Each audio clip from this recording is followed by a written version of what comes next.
Greetings, everyone. This is an impromptu live. I did not plan it. You're not going to get a notification. I'm doing a mic check for a live that I'm doing with Richard from Richard Contramundum at 7 o'clock. And I just wanted to test out my microphone, and I got to get something off my chest. So I'm not going to be taking any questions. This is truly an unadulterated Jason rant. So buckle in. One of the problems that comes from Robin DiAngelo's teachings is that she has emboldened people whom I really do believe don't like people of high melanin, that don't like black and brown people, don't like minorities. I believe that she has emboldened true racists. I'm going to say that. Robin DiAngelo and her teachings have emboldened true racists to just think that they can say whatever they want to say, that they can speak on behalf of everybody who has more melanin than them because they're an ally, because they feel like they're fighting for the struggle, or they understand however you're feeling, whatever. And it has emboldened pure, unadulterated foolishness. And I've said it before, I will not stop saying it. Robin DiAngelo's teaching should be abominated. They should be in no Christian church. And Robin DiAngelo needs to be censored. She needs to be called to repentance by everyone. Now, she's not the only one. There's countless others, but she's the avatar for all of them, in my opinion. She has really set the bar really high for outright soft-bellied bigotry. Yeah, I'm here today for the smoke. So please bring your chapter and verse and set me straight, because I don't understand. So the reason I'm ranting about this is because I believe Robin DiAngelo has really given a hall pass to pure, unadulterated insanity. And people feel emboldened that they can just say whatever they want to say in this space to people of different ethnic groups. I cannot imagine if anybody would have said this under any other circumstances, some of the things that people say to black and brown people. But because of Robin, and again, she's not the only one. Tetzel and IXK Mason, they've all kind of given hall passes. But Robin, she's the main one, in my opinion. But I could be wrong. Feel free down in the description. Let me know in the comments. Let me know. So the reason I am on this tear today is because this gentleman right here, he's going to have to get these hands. I done told this man, get back in your lane where you belong. He felt like he didn't need to get in his lane. He felt like he could just keep bebopping around, doing whatever he wants to do. So I got to talk to Mr. Vischer again.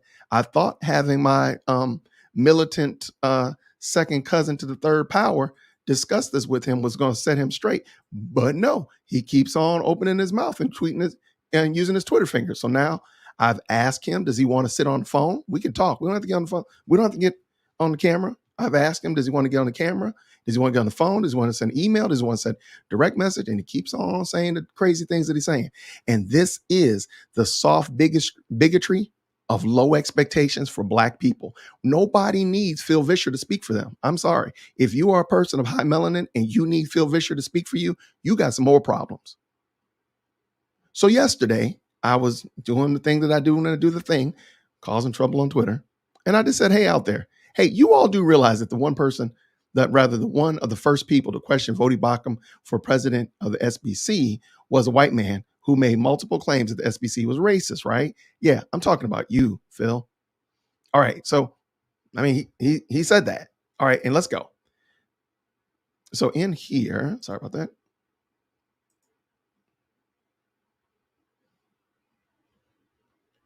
When I said that, I noticed out of the blue, Dwight McKissick, who happened to be a black man, chimed in.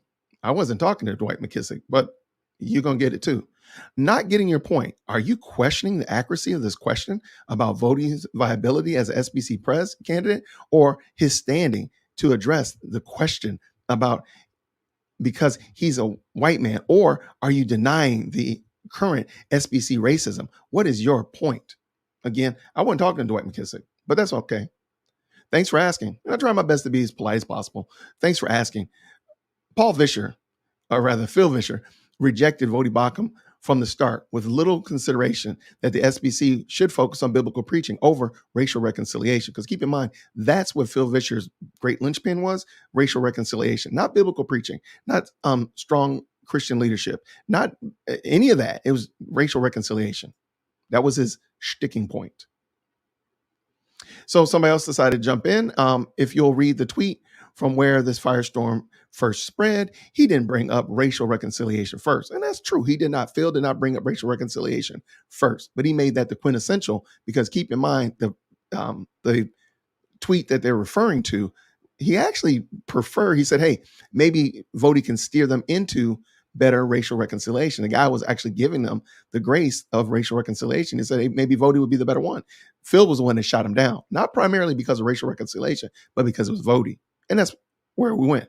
So that's not particularly a hot take that merits this controversy. Okay. And that was his point. There were some great comments in here and such like that. I don't want to get too far gone afield because I want to point out what Phil did.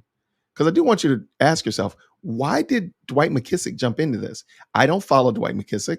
I added Vody and I added Phil. Now, maybe I don't understand how Twitter works, but why did Dwight McKissick jump in there? Where did he come from? Does that not trouble you? Watch this one. And I did that again. Sorry about that. Oh, I'm sorry. This is where I commented already. I'm learning the Twitter thing. Thanks for asking. And I'd already said that he already rejected him. The SBC is focused on biblical preaching over racial reconciliation. I don't see those two as mutually exclusive. That mentality is how and why they sanction and practice slavery and Jim Crowism. Preaching the gospel inevitably would include the kingdom, which includes all races. Now, just poor thought process. I'm not even certain that deserves even commentary. So I replied to him, if you don't mind, could you explain to me, a layperson, how there are multi-races? Seems like the Bible supports only a single race view. I'd like to see your biblical text in context. Thanks in advance, Dwight McKissick. Moses in the table of the nations divided the world into 3 people groups. He literally says people groups, ethnicities, races. The Bible doesn't say races. Or whatever you prefer to call it. See, that you cannot do that. You can't just say, oh, I call it tomato, you call it tomato. No, we have to call it the same thing if we're making these cases that you're making. And he points out the Genesis 10. Kudos for actually giving a Bible passage. Jesus recognized Jesus recognized ethnic or people groups in the Great Commission. Ethnos, being one in Christ, does not erase people's group identity. And nobody actually said that. Again, this is where we get into, and here I go. Mind you, sir, thanks for jumping in on this, but I would like to hear PV actually explain himself. You and I have no disagreement. My tweet was to PV, and out of the blue, Phil Vischer pops up. I just think that's interesting. I tweeted to Phil Vischer, and Dwight McKissick popped up. I stood Dwight McKissick up, and all of a sudden Phil Vischer pops in. I just think that's interesting. What's the question? Why Vody might not be the first choice for leading racial reconciliation? I have several. Why is race your only thought, sir? Why not look at, or rather, why are not looking, look at me, I can't even type. Why not looking for a sound leader to lead? Do you like skinny Luther or fat Luther? Shout out to Jason X for that. All right. I was responding to a question about racial reconciliation efforts in SBC. Hence, the answer dealt with racial reconciliation. You commented, forgive me, that blacks wouldn't resonate with Vody. Do you stand by that, sir? Or do you see the issue with speaking for an entire people group, not your own? Not what I said. Now, here it goes. Not what I said. It's easy to see misalignment between Vody and the majority of the Black community on issues of race. Just look at the data. First of all, not everybody in the Black community agrees with anything. I'm sorry, we don't. And just like same with white people or Asian people or Hispanic people or anybody else, no people group agree on everything. That's just silly. But I continue. So shout out to Restoring Heroes Project. Have you talked to all Black Christians? We are not a monolith. Do you think that all Black people think alike, Phil Vischer? Lots of data. And again, this is where I'm getting at that soft underbelly of bigotry. And this is what Robin is giving people a pass on. Listen to what he says. Lots of data is available on beliefs of American subgroups. Happy to supply if you're interested. So he's relying on data to tell somebody how they're thinking, how they feel, what their opinion is. Okay. Okay. This is what I'm talking about. Okay. Pew and Barner probably have the most recent data if you change your mind. Oh, because Hero said he wasn't interested in that. I said, and you're under the false notion that the number of supporters makes things right. Do you really believe that, sir? I'm 100% okay if you tap out, Phil. Nope.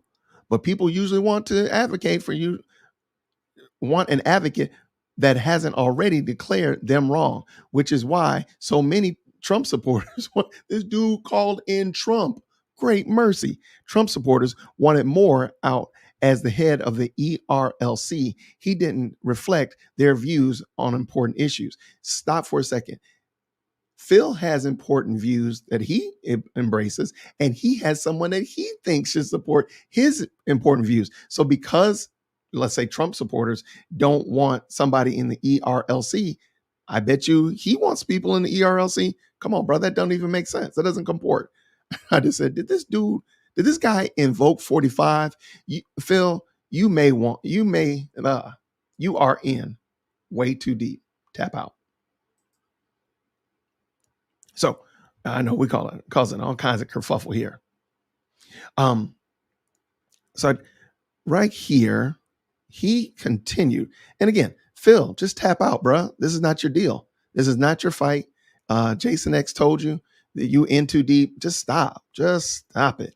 But no, Phil wants to continue to yammer on, and I don't see it's right here.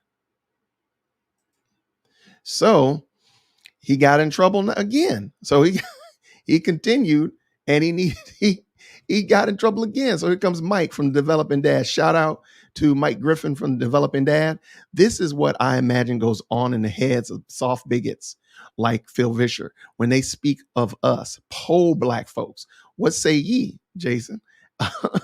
And so this is, if you're familiar with the Game of Thrones movie, this is the main character coming into the slavers' village. And don't want to ruin it. Darn it. I ruined my joke. All right. So I said, hey, where did my comment go? Sorry about that. I'm going to get better at this. I promise you. Next time, this was off the cuff. This was not planned. I would have had it better planned out. Sorry about that. All right. So Hero replies, bruh. This person came in there and said, hey, man, come on, man. That's not very winsome or Christ exalting. We just need to focus on the gospel, man. And my reply to him was, yeah, I try to be winsome, but when some wind comes out, the kids want to roll down the windows. All right, so let me go back and finish up this because Phil Vischer's out of control. He's out of control. So, it didn't bang right there. Did not. I still messed this up. Jason, stick to causing chaos and stop doing these. All right. I initially said I wanted somebody to put a picture of Phil Vischer's head on here. So I put Phil Vischer's head on this picture right here. And he said, so Phil replied back, well, that could have been done better. I didn't even get her hair. So guess what I said to him? No, but a large number of enslaved at Slavers Bay approve of this picture. Phil Vischer, you're not ready for this. Go get in your lane. Your lane is not this. Stay out of this. And I mean, it would be so much better if you just repented and said, hey, I was wrong. I shouldn't have said that. And just, hey, I spoke too quick. I was too flipping at the mouth. Just say that, Phil, and let it go. I'll let it go. But until then, man, you're going to keep catching these videos. I'm going to keep pummeling you until you repent and acknowledge that you're wrong. You don't speak for Black people. You don't. I don't care if you speak for 99.9.3% of Black people. You ain't speaking for me. And so therefore you don't. But even more than that, Phil, I need you to introspect, sir. How do you think about people of color, black people, brown people, Asian folk, whatever. What is your opinion of them? Because, sir, it comes across very much so like you think you doing something for people. You ain't doing nothing for me. My kids don't watch VeggieTales anymore. We grown. So therefore, you ain't doing nothing for us. And so, sir, I'm just saying, you would be well served, Phil, to step out of this. This is not your game. And this is actually my second part. Robin DiAngelo done messed y'all brains up. So y'all go ahead, get the white fragility and the good racist books, get that foolishness out of your house. Burn that foolishness. But then second of all, this notion, this idea that black people can't do without you. Baby, we can, and we will continue to do when you're a byword and a proverb. So, sir, get out of that. I apologize that Robin DiAngelo done tricked you. And if anybody on the Holy Post podcast got something to say, jason@jwit.com, dearwokec@gmail.com. Holla at your boy. I will gladly talk with you and set you straight. But in the meantime and in between time, Phil Vischer, get out of this discussion. Tap out, homie. It's okay. Go back to the 1980s in the wrestling when they would tap out. It's all good. Just tap out, dog. Nobody will be mad at you. We're going to do like this. It's all good, dog. But you keep opening up your mouth with that foolishness, you're gonna keep getting it. Because trust me, there's quite a few people like myself, like Developing Dad, like Hero Project, that have nothing but time for you, sir. Nothing but time. And sir, you will continue to catch these videos. You will continue to catch these hands. So I would highly recommend, encourage you with a great level of sincerity. Tap out.